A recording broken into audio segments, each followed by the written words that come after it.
would you like to tell us who is Sahar? How far back should I go? Oh, up to you. Maybe I can start from who I am now. So I am AI research lead at King. I joined King a year and a half ago, and so I've been. And if there are a few people that don't know what King is, can you just so we can give a larger introduction later, but just a very brief one. What is really King? King is a gaming company focused on casual games, especially in mobile domain. Many people know King for Candy Crush. Yes. But there are also a lot of other games, and we keep continuing working on new games. So you joined King in 2000, was it 19? 19. Yeah. So King is a Swedish company, and we like the main Candy franchises are also like Candy Crush Saga and Candy Crush Soda are based in Stockholm, so are the teams that I'm mostly interacting with. And King was acquired by Activision Blizzard a few years ago. So we are part of Activision Blizzard King.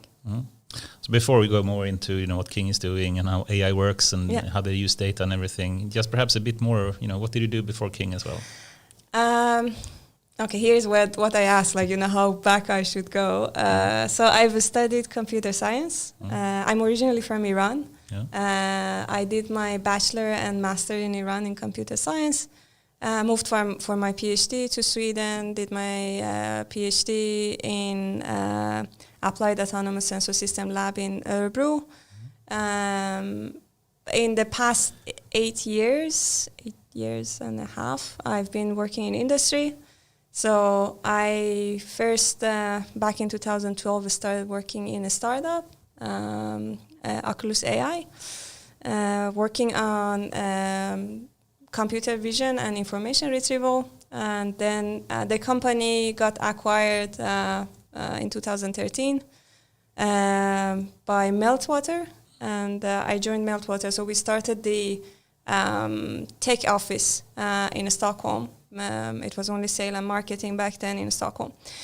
And there I worked for 3 years on natural language processing and information retrieval. I organized Stockholm NLP meetups back then. Then I felt like I would like to work with machine learning that is reaching to consumer. So I joined Spotify where we met. Yeah. I worked at Spotify for 2 years and a half as a data scientist. And after that, I left for a startup, Cluster One, American company. And which I was working remote, by the way, so I was used to working remote from there. We didn't have a Stockholm office at the time? No, I was the only one from Stockholm. And then I was there for 8 months, and we decided not to continue with the company, and I moved to King. Cool. And what does Cluster One do, very briefly? I mean, the company doesn't exist at the moment, but did though. Well, we were building a distributed deep learning platform. So we had two parts. One was like building the platform and infrastructure as a service, and the other part was also like research and consulting as a researcher to companies. And so we were working from with different companies from different domains, and the goal was to build an end-to-end system that you don't have to go with, as a machine learning researcher, you don't have to go to a lot of engineering details if you want to test out and iterate about your model. And just for all the techie people listening to this, how do you do distributed machine learning training? So when we say distributed, you can think about distributed in different ways. One is that, let's say you want to run an experiment and you want to have 5 trials. So you can distribute those 5 trials, right? That was like, a usual thing that like in the past was happening with the tech, right? Then you can distribute a model, you can distribute data. Distributing model means that like you have a huge network, let's say you want to put in a CPU and like it doesn't fit, so you distribute the infrastructure, different layers are in different... You split the model in different parts. Yeah, exactly. Then you have distributed data, which is what our focus was on, where the idea is that you can batch your data in different ways to feed it to your model. And you also need a strategy to aggregate those information. And yeah, this is more or less where we were focusing on distributed deep learning. And that was with TensorFlow or PyTorch or whatever? So we were supporting a lot of different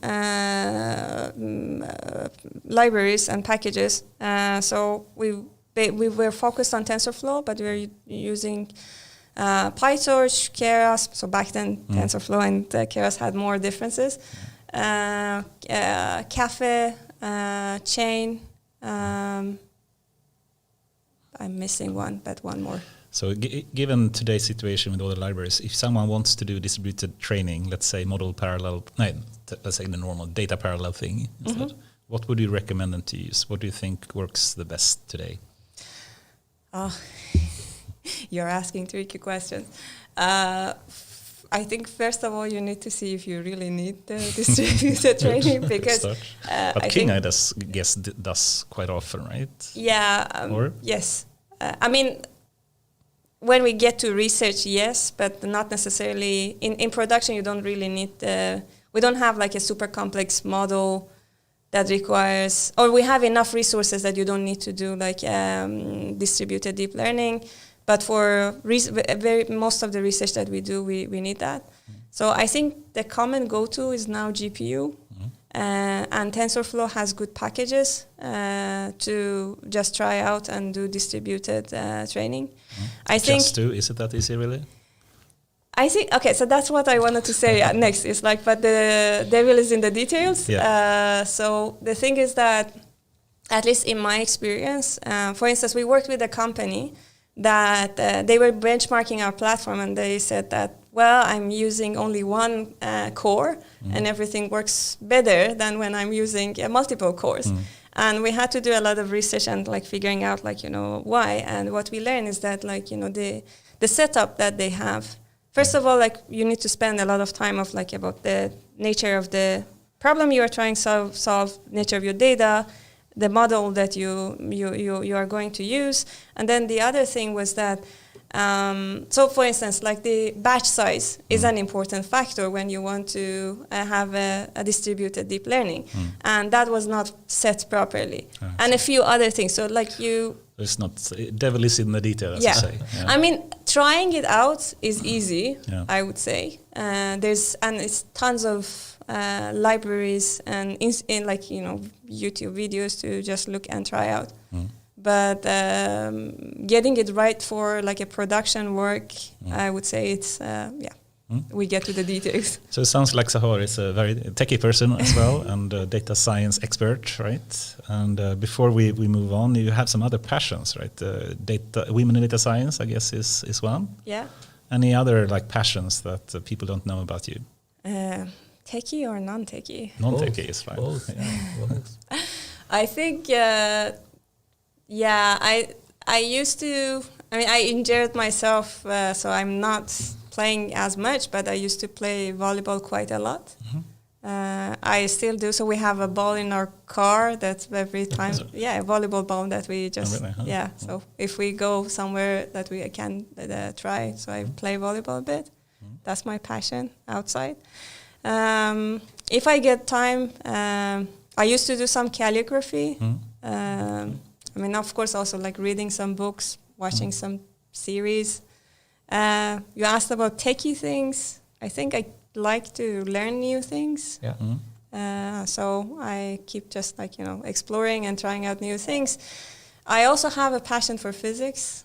Interesting. I was going for physics before starting computer science, but it's just like a dice of. Why we went left or right? Yeah. You said dice. Well, I mean, I attended a nationwide entrance exam back then. It was like quite intense thing in Iran, and I just wanted to study physics in one particular university, and I think like I was in borderline for that university. And then I was like, okay, I want to do physics, but I also like complex systems, and I like simulation in physics. So, and I like analytics thinking and like algorithms. So then I learned about computer science and moved to computer science. And a specific part of physics otherwise that you were extra interested in? I was doing a lot of experimental physics, and when I was in high school, so I was attending like student conferences. And so I like to understand the phenomenon, so experimental physics, a bit of neuroscience, which is like between physics and computer and math. So yeah, I was always hoping you're going to say quantum mechanics as well. Let's skip that for now. Well, yeah, that was a long time ago. So quantum mechanics maybe now. Maybe. But we skipped over your PhD perhaps a bit too quickly as well. If you were to describe it still, how would you describe the focus that you had in your PhD? Yeah, I think I was just saying like my PhD probably was not like the normal, usual way of doing PhD. So my PhD topic was on mobile robot olfaction. The full name is like statistical gas distribution modeling and sensor planning.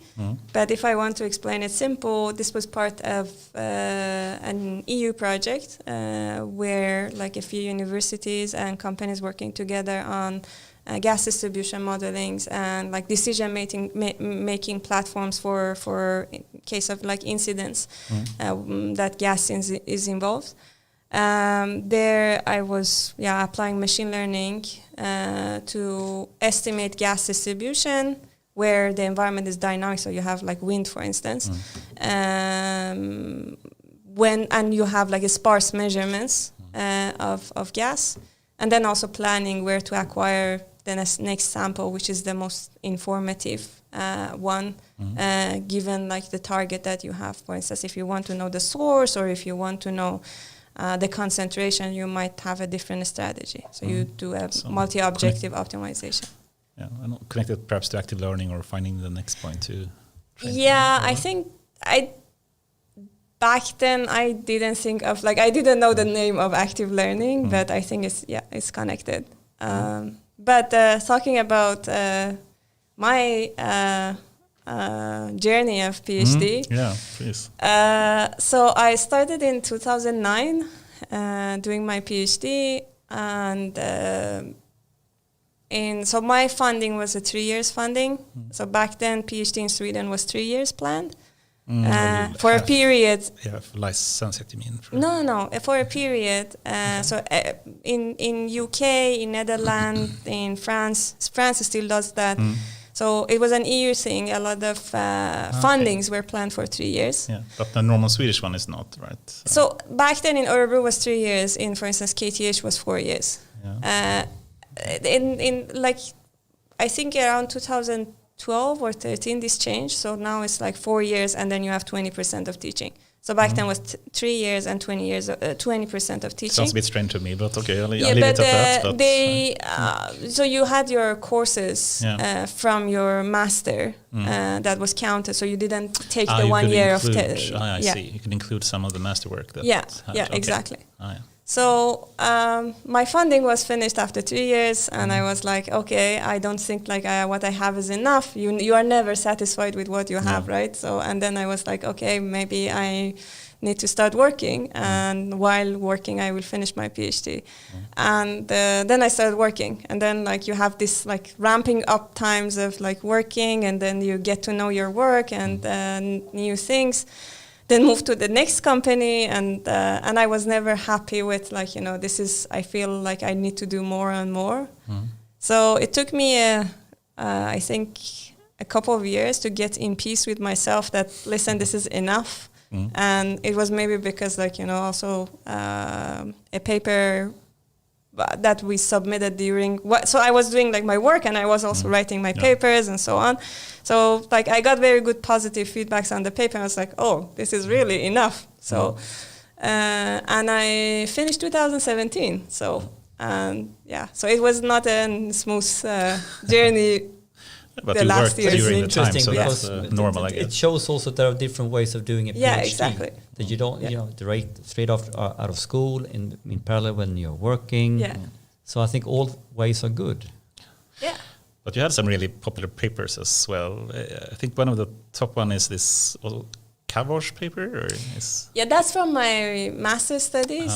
So I've done, I think, my journey in computer science has been quite going different applications. So in my bachelor, I was doing distributed AI. My master, I worked on computational biology. And the paper Kavosh is about a work that we did on pattern finding. So it's so you have protein interaction networks. So you can define how proteins interact with each other in a living body as a network, and it's basically a graph, right? So then you can have if the idea is that there are subgraphs or we call it motif that are responsible for certain functions. And this pattern consists if you go from one living body to another one. So it's a network of proteins? exactly. How they are connected to each other? Yeah, how they interact with each other. So you have this graph of network of proteins, and the goal was to find an efficient way that you can find the subgraphs or motifs. And the thing is that... And what is a motif, by the way? So motif is a subgraph of the graph. So that means that you have a set of proteins that they interact with each other. For instance, if I know in yeast that is a simple small network compared to human protein network, if I know this particular part of interactions of protein is responsible for a certain behavior, or sometimes it might be a dysfunction in the cell, or in this species. Then, if I remember correctly, this is a very long time ago, so I don't know how much the field has changed. But the idea was that this subgraph is also you can find similar thing in, let's say, human, and it's responsible for the same thing. So that we wanted to find those. So quickly find similar structures. Yeah, exactly. And then back then, so we had a low computation power. So it's interesting, if you read the paper, you see, I was just looking a few weeks ago, that you see we describe the memory used and the CPU used, and how much of the subgraphs we could detect in what size. And you see there is a cap that we couldn't go more than that. It's 12, I think, or something. And if you look at the numbers, it's this is nothing. I can just run it on my computer now. Really? Yeah.